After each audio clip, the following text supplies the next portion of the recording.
हमने हमने हमारे कॉरपोरेटर्स ने मेयर साहिबा से कमिश्नर के पास जाकर वो जो हाइड्रा बनाया गया है उसको हमने बताया है कि वो उसका कोई लेजिस्लेटिव लीगल बैकिंग नहीं है, उसको वो पब्लिक डोमेन में है। और फिर हमारे एमएलए कौसर साहब जाकर चीफ सेक्रेटरी को भी बोले हैं, ये बात हम बोले हैं। और तीसरी बात ये है कि जीएचएमसी का जो ऑफिस है, अभी जीएचएमसी का ऑफिस है ना, तो हम लोग जो है हमारे स्कूल में जब हम लोग बस में जाते थे, हैदराबाद पब्लिक स्कूल को बस में जाते थे, मेरे को अच्छी तरह याद है हमारी जो बस होती थी वापसी में ऐसा आती थी, या फिर कभी कभी मैं पब्लिक स्कूल को जाता था बस पकड़ के, एक बस नंबर 7 होती थी, अभी भी होंगी, डबल डकर में बैठ जाता था मैं, ऊपर बैठने का बड़ा शौक था मेरे। हाँ, वो लिबर्टी से जाती थी, लिबर्टी से टैंक बन जाती थी। वहां पर जहां पर जीएचएमसी का ऑफिस है वहां पर एक वाटरफॉल था, मैं ही देखा तो हूं। नेकलेस रोड एफटीएल पर है, तोड़ो उसको आप। नेकलेस रोड एफटीएल पे है, बोल रहा हूं मैं आपको, तोड़ते आप उसको, तोड़ना चाहिए ना भाई, कौन रोक रहा आपको। एफटीएल है, सीसीएमबी का गवर्नमेंट ऑफ इंडिया का ऑफिस है हिमायत सागर के पास, बना लिया आप, गवर्नमेंट ऑफ इंडिया का है। तो ये हमारा ऑब्जेक्शन इस बात पर है, ये हमारा ऑब्जेक्शन इस बात पर है। और फिर जहां पर निजाम के जमाने में जब हुकूमत थी उनकी, तो उन्होंने उसको क्या बोलते, टोन बोलते, क्या बोलते हो, पत्थर को, हाँ नहीं, वो स्टोन्स लगाते थे कि ये एफटीएल है, स्टोन्स लगाते थे, अभी भी है वो, देख लो आप जाके। ये है हमारा, हम तो चीफ सेक्रेटरी मैडम को भी बोले, मेयर साहिबा को भी बोले, अब वो गवर्नमेंट देखना उसको। నేను ఒక కౌంటర్ క్వశ్చన్ వేస్తున్నానండి అసదుద్దీన్ గారికి. అసదుద్దీన్ గారు ఎప్పుడు ఏ చెరువుని ఇప్పుడు దాకా రక్షించింది కానీ, ఆయన దాని మీద కంప్లైంట్ ఇచ్చింది కానీ ఇప్పుడు దాకా లేదు. ఒకటే ఒక చెరువు ఎక్కడ చూసామంటే, ఆయన్ని బమ్రుక్నుద్దౌలా దగ్గర నా కేసులో అరవింద్ కుమార్ని కోర్టు ఏమన్నదంటే, నిన్ను రెస్పాన్సిబుల్ పెడతా, మీ చెరువుని ఏమైనా అయిందంటే, మొన్న కూల్చివేశారు కదా బమ్రుక్నుద్దౌలా, దాని మీద అక్కడ ఎంపీ కాదు, ఆయన హైదరాబాద్ ఎంపీ, అక్కడ చేవళ్ళ ఎంపీ రాలేదు, ఈయన వెళ్ళారు, అరవింద్తో పాటు ఈయన ఉన్నారు సర్వేలో. సో అక్కడ చెరువు దగ్గర అది చూశారు. నేను అనుకున్నారు ఎంపీ గారు వచ్చారు, పక్క ఎంపీ గారు వచ్చారు, ఆయన మంచిగా అవుతుందేమో అంటే, దాని మీద ఏమో ఉన్నది కాకుండా ఇంకా ఎక్కువ అయిపోయింది ఎంకరేజ్మెంట్. మొన్న చూశారు, అంతా కూల్చారు. అయితే కానీ ఈయన అసలు ఇంపార్టెంట్ రోల్ ఎక్కడ తెలుసా ఆయనది, ఎందుకంటే చెరువు మీద ఈయన ఎక్కడ పని చేయలేదు. ఈయన అసలు రోలు వక్ఫ్ దగ్గర. ఈయన గత 20-25 ఇయర్స్ నుంచి ఈయన వక్ఫ్ బోర్డులో మెంబర్. ఎందుకంటే వక్ఫ్ బోర్డు ఒక ఎంపీ ఉండాలి, ఒక member by law. So 20 years నుంచి ఈయనే ఉన్నారు. అంతకుముందే ఈయన ఉంటారు, ప్లస్ అక్కడ వేరే ఎమ్మెల్యే ఎమ్మెల్సీ మెంబర్స్ కోటాలో కూడా ఎంఐఎం వాళ్ళే ఉన్నారు, ఈయన పార్టీ ఉన్నారు, ఈయనేమో సాక్షాత్ ఉన్నారు. అంతకుముందు 20 ఇయర్స్ నుంచి ఈయన ఎంపీ, అంతకుముందు ఎమ్మెల్యేగా ఉన్నప్పుడు కూడా ఉన్నారు. అండ్ అంతకుముందు ఎమ్మెల్యేగా ఉన్నప్పుడు కూడా ఉన్నారు, ప్లస్ ఎమ్మెల్యేగా ఈయన కాకపోతే ఇంకొక ఎంఐఎం వాళ్ళ తండ్రి గారు ఉన్నారు. అట్లా ఈయన మెయిన్ బాధ్యత ఎక్కడుందండి, వక్ఫ్ మీద ఉంది.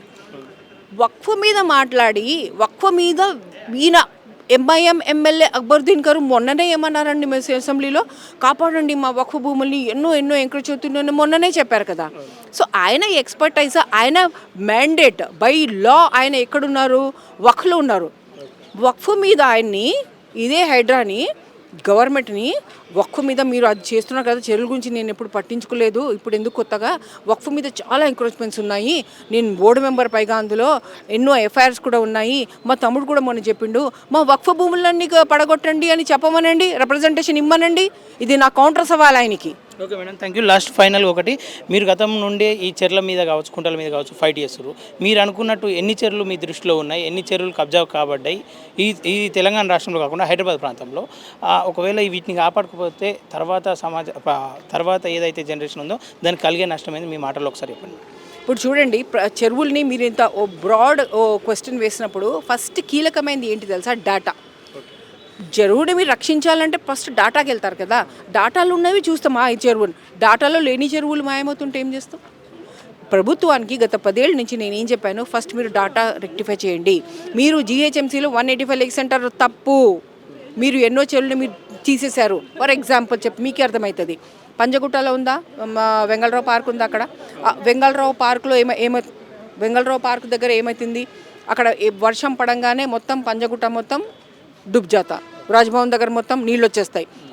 ఎందుకు అంటే అక్కడ కేబీఆర్ పై నుంచి వస్తున్న నీళ్ళన్నీ ఇందులోకి వస్తాయి. అది కూడా ఒక పెద్ద చెరువు ఉండేది. ఇప్పుడు ఆ చెరువుని చేసి చిన్న పాండ్ పెట్టారు.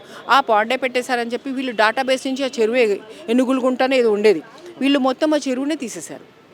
ఓకే, అట్లా నేను ఇంకా 1, 2, 3, 4, 5 చెప్పుకుంటే పోతాను. ఇందిరా పార్క్ పెద్ద చెరువు, అది డేటాబేస్ తీశారు. పబ్లిక్ గార్డెన్స్ ఈ రోజు కూడా అక్కడ లోపల బోట్ ఉంది ఆ చెరువులో, అది తీసేశారు. మాసాహిబా ట్యాంక్, మాసబ్ ట్యాంక్ అంటారు కదా, అది మాసాహిబా పెద్ద చెరువు, అది దాన్ని చాచా నెహ్రూ పార్క్ అని చిన్న పాండ్ ఉంది కాబట్టి డేటాబేస్ నుంచి తీసేసి, ఇట్లా ఎన్నో వీళ్ళు డేటాబేస్ నుంచి తీసేస్తున్నారు. భూమి మీద కొంచెం ఉన్నా తీస్తున్నారంటే మీరు రెస్టోర్ ఇప్పుడు కొత్తగా వచ్చిన ఒక ఐపీఎస్ ఆఫీసర్ డెమాలిషన్ అంటే డేటాబేస్ అంటే ఏం చేస్తారు, ఫీల్డ్ కాదు కదా, మొత్తం ఇది చూస్తారు. ఇక్కడే మీరు గోల్ చేసేస్తుంటే ఎట్లా? So database has to be rectified. Similarly HMD డేటాబేస్కి రండి. చక్రి అని మా ఫ్రెండ్ మా అప్పుడు కొలీగ్, ఆయన ఏం చేశారు, మొత్తం కేఎంఎల్ తయారు చేసి మిస్సింగ్ ఈవెన్ దాదాపు మీరు 2857 మాత్రమే రిలీజ్ చేశారు, 2012లోనో 13లో రిలీజ్ చేశారు కదా, మీరు అది తప్పు, ఇంకా 300 చెరువులు ఎక్కువ ఉన్నాయి అని చెప్తే వీళ్ళకి ఎన్నిసార్లు చెప్పినా ఈ ప్రభుత్వంకి ఇప్పటిదాకా వాళ్ళు ఏం చేశారో, అరే థ్యాంక్ యూ మీరు ఇన్ని చూపించారని ఒక ముక్క సరిగా వదిలేసి అది ఇంక్లూడ్ చేసుకున్నామని తెలియదు, ఏం చేస్తారో తెలియదు. సో అన్ని మిస్సింగ్ లేక్స్ ఉన్నాయన్నమాట. సో బ్రాహ్మణ్ కుంట మీద నా కేసు నడుస్తుంది. ఆ బ్రాహ్మణ్ కుంట ఎక్కడ అసలు లిస్ట్లోనే లేదన్నమాట. సో మేమే కదా అది పిల్ తీసుకొచ్చింది సర్వే మ్యాప్లు అన్నీ ఉన్నాయని చెప్పేసి. సో ఇట్లా మా దృష్టికి ఎన్ని రాగలవు. మేము ఇప్పుడు చక్రి లాంటి వాళ్ళు ఆ కేఎంఎల్ తయారు చేశారు కాబట్టి నాలాంటి వాళ్ళ దృష్టికి వచ్చి ఇవన్నీ చేస్తున్నాం. బ్రాహ్మణ్ కుంటాలో ఇప్పుడు ప్రైడ్ హోండా కూర్చుని ఉంది, ఆ లాస్ వేగస్ వాళ్ళిద్దరు లోపల కూర్చుని ఉన్నారు. హైకోర్టు కూడా చెప్పింది ఏమైనా ఉంటే ఐడెంటిఫై చేస్తే తీయండి అని చెప్పి అయిపోయింది. ఇప్పుడు దాని మీద మళ్ళీ మనం కొట్టడానికి వెళ్తే హైకోర్టు ఉంది అంటే హైకోర్టు ఏమన్నది, ఉంటే తీయండి అని అంటది. ఇంకేంటి అంటే ఆల్రెడీ మీరు నోటీసులు ఉన్నట్టే కదా. ఇప్పుడు కొరడా వేయడం ఉన్నప్పుడు మళ్ళీ పట్టా గేమ్ ఆడతారు, మళ్ళీ ఏమో నోటీస్ గేమ్ ఆడతారు. మీకు ఒక ఐడియా వచ్చేసింది కదా. So this is how it is going. ఇవన్నీ పట్టా గేమ్ స్కాములు మానేసి ఇవన్నీ మానేయడం ఎందుకు తక్షణం అవసరము. ఎందుకంటే మనము లోకం మొత్తం ఒక క్లైమేట్ క్రైసిస్లో ఉంది. వస్తే విపరీత వర్షాలు, ఆ విపరీత వర్షాలని మనం పొందిగ్గా దాన్నేమో స్టోర్ చేసుకోవడానికి మనకి ఈ నాలాలు, ఈ కనెక్టింగ్ నాలాలు, ఈ చెరువులు, ఈ రిజర్వాయర్లు, ఈ నది, ఈ బావులు అన్నీ మనకి చాలా అవసరము. లేకపోతే మొన్న విజయ్ కొట్టుకుపోయినట్టు అందరం కొట్టుకుపోవాలి. కొట్టుకుపోతుంది ఎప్పుడు చోటా పాకెట్ వాళ్ళకి తీరని అన్యాయం జరుగుతుందని చెప్పి, నీళ్ళకి ముప్పు రాకూడదు అని చెప్పి, కొట్టుకుపోకూడదు అని చెప్పి ఒక లీగల్గా ఒక చేద్దామని చెప్పి ఇంత పెద్ద స్టెప్ తీసుకుంటే దానికి ఈ ఎంపీలో సమర్థించక ఇల్లీగాలిటీని తీసేశారు అరే భేష్ అని చెప్పకుండా ఇల్లీగాలిటీని తీసిన సంస్థనే ఇల్లీగల్ అని చెప్పి సంస్థ మీదనే ముందుకు వస్తుంటే వాళ్ళు లీగల్ వైపు, చెరువు లీగాలిటీ వైపు ఉన్నారా, చెరువు ఇల్లీగాలిటీ వైపు ఉన్నారా అన్నది మనం అర్థం చేసుకోవాలా. ఇప్పుడు ఏమవుతుంది, ఈ చెరువులు నాలాలు అంతా డిస్కనెక్ట్ అయ్యి చెల్లాబిల్లం అయినందుకు ఏమవుతుంది, భూగర్భ జలాలు లోపలికి వెళ్ళటం లేదు నీళ్లు. దాని వలన అవుతుంది భూగర్భ జలాన్ని ఎండిపోతే ఎప్పుడు గ్రౌండ్లో యాక్టివిటీస్ ఎండిపోగానే పైన టెంపరేచర్ పెరుగుతుంది. మీకు పైన టెంపరేచర్ పెరిగితే దాంట్లో పొల్యూషన్ కూడా ఇంకా ఎక్కువ ఉంటుంది మనకి. ప్లస్ అలాగే మళ్ళీ ఈ సైకిల్ అన్నమాట, చెట్లు పోతాయి మీకు. ఆ తర్వాత బయోడైవర్సిటీ అంటే పక్షులు ఎవరైతే ఈ దేనికి కల్టివేషన్కి వాటికి పనికొచ్చి పక్షులే మనకు పాలినేషన్ అంతా వాళ్ళే కదా చేసేది. సో అవి పోతాయి, హనీ బీస్ పోతాయి. సో ఇట్లా ఈ సైకిల్ మొత్తం దెబ్బతింటుంది. ఎందుకు దెబ్బతింటుంది? జస్ట్ బికాజ్ ఈ బడా జేబు వాళ్ళందరూ లోపల ఉన్నారు. పైగా ఇప్పుడు వెళ్తే మీకు చోటా జేబు వాళ్ళు ఎవరు వెళ్ళలేదే. చోటా జేబు వాళ్ళు కొంచెం ఎవరో పోయారని మొత్తుకుంటున్నారు కదా, వాళ్ళు పోయారా కోర్టుకి? వాళ్ళు పాపము దిక్కు లేక అక్కడ ఉన్నారు. వీళ్ళు నాదే, ఇది ఎవడొస్తాడు అన్న ధీమాతో వాళ్ళు ఉన్నారు. అంత తేడా ఉంది ఇద్దరికి. ఇవి కామన్ ప్రాపర్టీ అందరికీ. మనం ఢిల్లీ లాగా మునక్కూడదు అంటే, మనం బెంగళూరు లాగా ఎండబారకూడదు అంటే, ప్రపంచంలో వైల్డ్ ఫైర్స్ ఇప్పుడు మన ఇక్కడ అనంతగిరి హిల్స్, అహ్మదాబాద్ ఆ ఫారెస్ట్ని మనం కాపాడుకోవాలా. ఎందుకంటే లోకం మొత్తం ఫారెస్ట్ అన్నింటికి అగ్ని వచ్చేస్తూ ఉంది. ఇక్కడ ఏం చేస్తాం మనం అగ్ని వస్తే?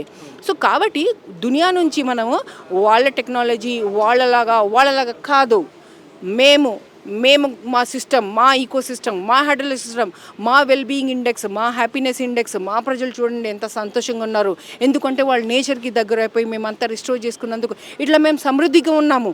రేపు బెంగళూరుకి మనం సమృద్ధి చూపించాలా. మేము కూడా ఈ 200 కిలోమీటర్ల నుంచి నీళ్ళు తెచ్చుకుంటాం, మధ్యలో అక్కడ వాళ్ళకే నీళ్లు లేకపోతే వాళ్ళు మధ్యలో రేపు వాటర్ వార్స్ అయితే, వాటర్ యుద్ధాలు అయితే ఏం చేస్తాం, ఎవరు రానిస్తాడు నీళ్ళు ఇక్కడికి మనకి.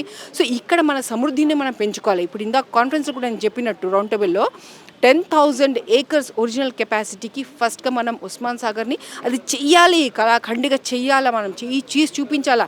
ఇక్కడ ప్రజలకి cheap water, gravity water, very very sweet water, ఇట్లాంటివన్నీ మనం చేసుకోవాలి కదా. ఇది మన గ్రోత్, ఇది మన అభివృద్ధి.